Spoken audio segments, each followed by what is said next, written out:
Imagine a country that isn't a country, just 7 rival kingdoms, 7 flags, 7 armies, 7 different answers to the same question: who deserves to rule? For generations, war is normal. Borders shift every season. Maps are rewritten like rough drafts. If you're born a farmer, your field might have 5 different kings before you're old. If you're born a soldier, you live by a rule with no mercy. Win or be forgotten. This is China before the Qin. It's called the Warring States. And in this storm, a hard Western state watches. It listens. It learns. And then it moves. That state is Qin. Qin lives near the mountains and the passes. Its people are used to thin soil and thick danger. Neighbors raid. Nomads test the borders. Other states call Qin backward. They laugh at its accent and its customs. They won't be laughing for long. Qin decides to do what the others won't. It changes everything. It chooses a new operating system for the state. It is called legalism. Legalism has one belief: order doesn't come from kind speeches. Order comes from clear laws, from rewards that make loyalty profitable, and punishments that make disobedience unthinkable. No more inherited privileges, no more soft exceptions. If the rule is written, it is real. A reformer named Shang Yang turns the idea into steel. He cuts the old noble clans down to size. He registers households. He counts fields.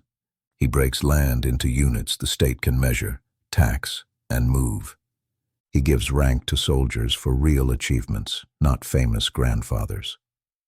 1,000 years of who you are becomes what you did. The army changes first. Chariots fade, infantry and cavalry rise. Iron weapons are forged in numbers. Crossbows are standardized so parts can be swapped on the march. Roads and supply lines knit the front with the capital. A soldier from the hills can march 3 days and still eat hot grain. This makes Qin fast. This makes Qin hungry. But it also makes Qin predictable. And that is terrifying. Because a predictable machine, once pointed at you, does not stop. The other states have their champions. Wei has clever diplomats. Zhao has proud generals. Chu has men and land and deep rivers. Qi has merchants and money and a taste for cleverness. Yan watches from the far north, wary but ready. They all try diplomacy. They all try alliances. There are 2 famous strategies. One is called vertical alliance. The East unites against Qin. The other is called horizontal alliance. Each state cuts its own deal with Qin and survives another season. Qin feeds these divisions with smiles and knives. Its diplomats promise friendship to one state while preparing war for another. Its spies whisper in the right ears. Its gold buys the right traitors. But all the games still need the same thing in the end. They need a battlefield. Enter the general Bai Qi. His name will be a shadow in enemy tents. He is relentless. He understands supply. He understands timing. And he is not afraid to finish what he starts. In campaign after campaign, Qin tests its machine. Push, bleed, learn, push again. At a place called Changping, the war with Zhao turns into a graveyard. 2 great armies face each other for months. Commanders change, mistakes multiply, and then Qin closes the trap. The numbers reported by ancient writers are huge, maybe inflated, maybe not. But the meaning is clear. Zhao is broken. The East suddenly understands what Qin means when it says, "We are coming." Qin is not only swords, it is water too. An engineer proposes a canal in the west, an irrigation project that takes a river and teaches it to behave. Fields bloom in places where the ground once cracked. Food becomes numbers on a ledger Qin can count. Numbers become soldiers Qin can feed. This is the logic of empire before the empire even exists. But a machine still needs a driver, and Qin is about to get one. In 246 BCE, a boy named Ying Zheng becomes king. He is 13. Regents hover. Courtiers scheme. One man is rich and charming and dangerous. Another is bold and foolish and loud. This is the court, and the court is a theater where daggers are the applause. The boy watches. He learns quickly. He waits for his moment. Then, in one sweep, he pulls the knives from the curtains. The charming men fall. The foolish men fall. The masks fall. The young king stands alone. He brings in a chancellor who thinks like a sword. His name is Li Si. Li Si believes in legalism with the calm of a mathematician. He understands how to mark a field and make it a tax. He understands how to mark a crime and make it a warning. He understands how to mark a road and make it a threat.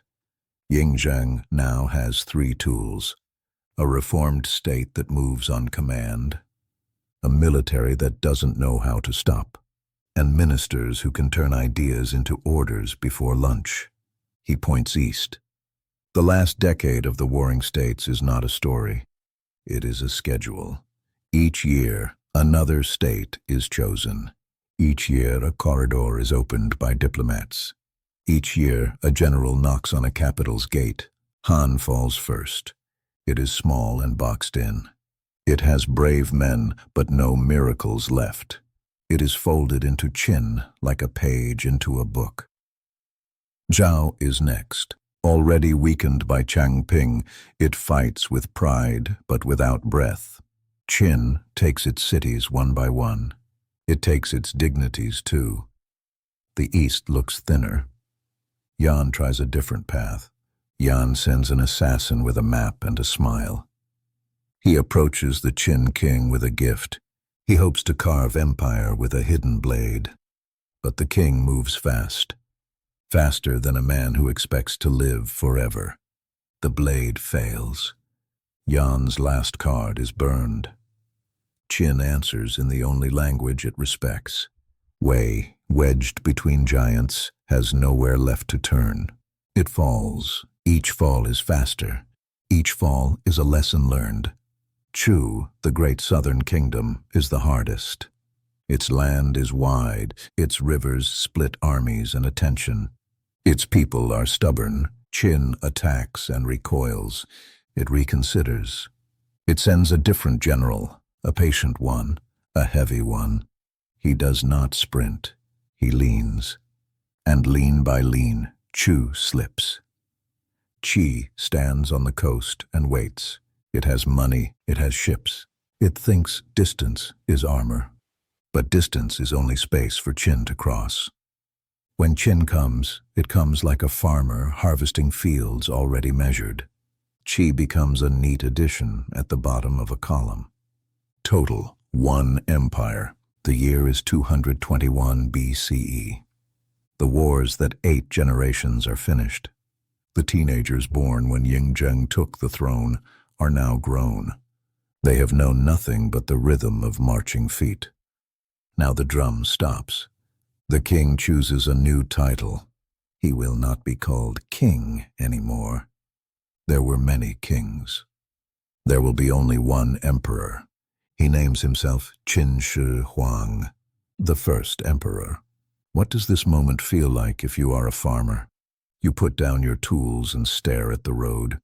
You watch soldiers ride by and do not know if they come to take or to leave. What does it feel like if you are a scribe? You sharpen your brush. You wait for new characters, new rules, new forms, because the way you write the world is about to change. What does it feel like if you are a general? You have fought your whole life to tear borders down. Now you will fight your whole life to keep one border up. The first emperor stands in a world he made possible. It is not enough to win. Now he must make China real. He must turn soldiers into citizens and orders into institutions. He must make a road more than dust and stones. He must make it a promise. The job is simple to define and impossible to execute. Unify measures so trade isn't a guess. Unify money so taxes aren't a debate. Unify writing so commands aren't a puzzle. Unify the map so local pride yields to imperial reality. He will do all this and more. He will attempt to control thought, to edit memory, to make the state the only story that survives. But that is for another day. Before we build, let's step back and ask the question that matters. Why did Qin win when the others didn't? The first answer is geography. Qin's mountains and passes are shields. Shields buy time. Time buys experiments. Experiments buy better ways to move, fight, and feed. The second answer is reform. Shang Yang's laws are cruel on purpose. They cut away softness. They turn loyalty into math. They change what people dream of, not noble titles, not old poems, but ranks you can earn, fields you can own, rewards you can count. The third answer is leadership. A system needs a person. Ying Zheng is not gentle. He is not easy, but he is inevitable. He listens to ministers who tell him things he doesn't want to hear. Then he decides, and he does not look back. The fourth answer is learning. Qin loses sometimes. It bleeds. It withdraws. But when it returns smarter. Against Chu, it changes generals. Against Zhao, it changes tactics. Against time, it changes itself. There is one more answer. It is rhythm. Qin turns war into a schedule, then turns the schedule into a habit, then turns the habit into a system. When the last kingdom falls, it has to break its own habit. An army that only knows how to advance has to learn how to stand still. This is where our story pauses, on a ridge between two worlds. Behind us, centuries of chaos and the slow forging of a machine. Ahead of us, a new experiment, a single China under a single will. Before you scroll, drop a comment right now. Where and when are you watching from? Let's see how far this story travels. Qin has won the war. Now it has to win time. In part 2, we'll see how the first emperor builds his empire and what it costs. Hit subscribe so you don't miss it.